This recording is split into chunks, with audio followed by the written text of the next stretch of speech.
Into a psychological war zone. He never yelled. That would have been easier. Instead, he specialized in small, calculated attacks that left no evidence. Deadlines would suddenly move. Instructions would change after meetings. Projects would disappear from shared drives. And somehow, every mistake became mine. If I complained, I was told I was being emotional. If I documented incidents, HR called them misunderstandings. If I defended myself, Victor smiled and asked if I was handling the pressure okay. He wasn't trying to manage people. He was trying to break them. And he was very good at it. I watched talented employees quit. I watched coworkers cry in parking lots. I watched careers stall because one man enjoyed having power over people. But the moment that changed everything happened on a Tuesday afternoon. My phone rang during a budget meeting. It was my sister. I ignored it.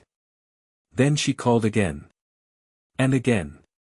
When I finally stepped outside, she was crying. My father had suffered a severe heart attack. The doctors weren't sure he would survive the night. I immediately requested emergency leave. Victor looked at me for a long moment. Then he said something I will never forget. Your family emergency doesn't change our deadlines. I thought he was joking. He wasn't.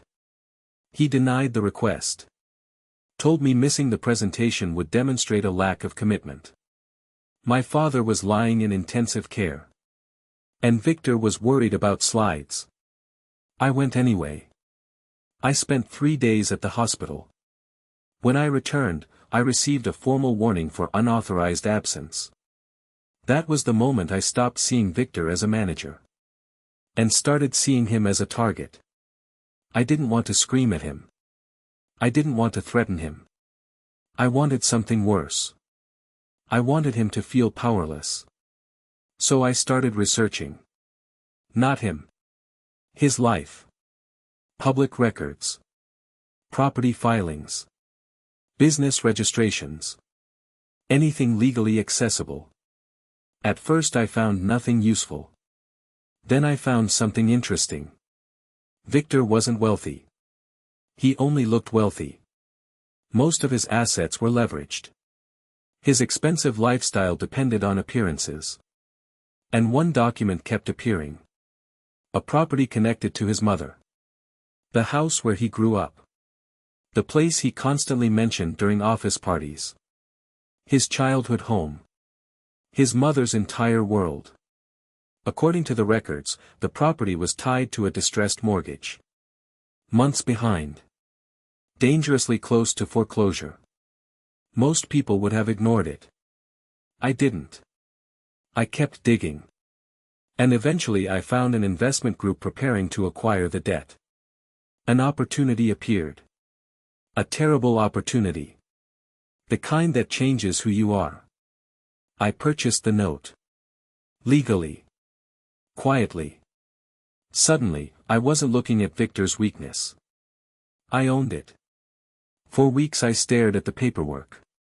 Wondering if I was really capable of doing what I was considering. Because revenge sounds satisfying in theory. It's different when real people are involved.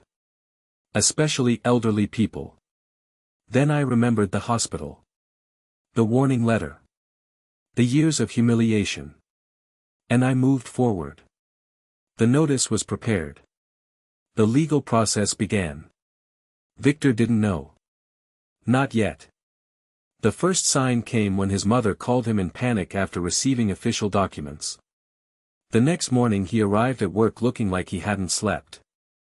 For the first time in 3 years, Victor looked afraid. Over the following weeks, his confidence vanished. He made mistakes. Forgot meetings. Snapped at executives. The man who had controlled everyone suddenly couldn't control his own life. Then he discovered who owned the debt. Me. I still remember the expression on his face. Shock. Disbelief. Then anger. He stormed into a conference room and demanded to know what I wanted. I told him exactly what he had told me years earlier. Personal problems don't change business decisions. The color drained from his face. For a moment, I felt victorious. For a moment, I thought I had won. Then something happened that I never expected. His mother called me. Not to threaten me. Not to insult me. To talk. She invited me to her house. I almost refused. But curiosity won. When I arrived, she already knew everything. About the mortgage. About Victor. About me. And then she told me something that completely shattered my assumptions. She hated what her son had become.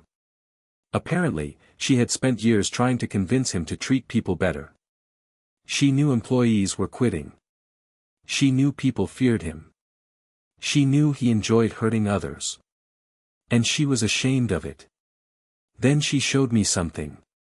A stack of letters. Apologies. Written to former employees. Never sent. Because Victor refused. She had begged him to take responsibility.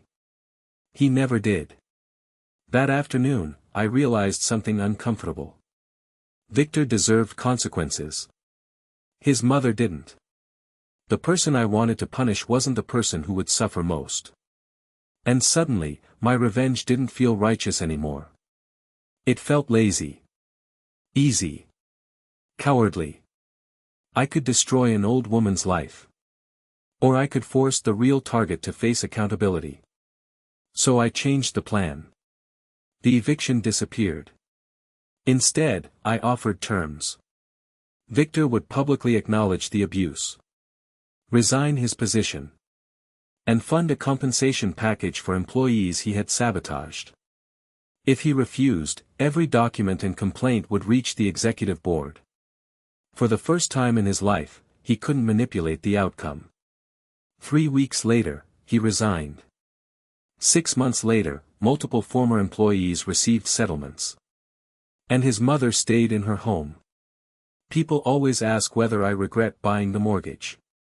The answer is complicated. Because revenge gave me power. But walking away from the eviction gave me something better. Control. Victor lost his position. Lost his reputation. Lost the illusion that nobody could stop him. And I learned something far more valuable. The most satisfying revenge isn't destroying someone's life. It's making them live with what they've done.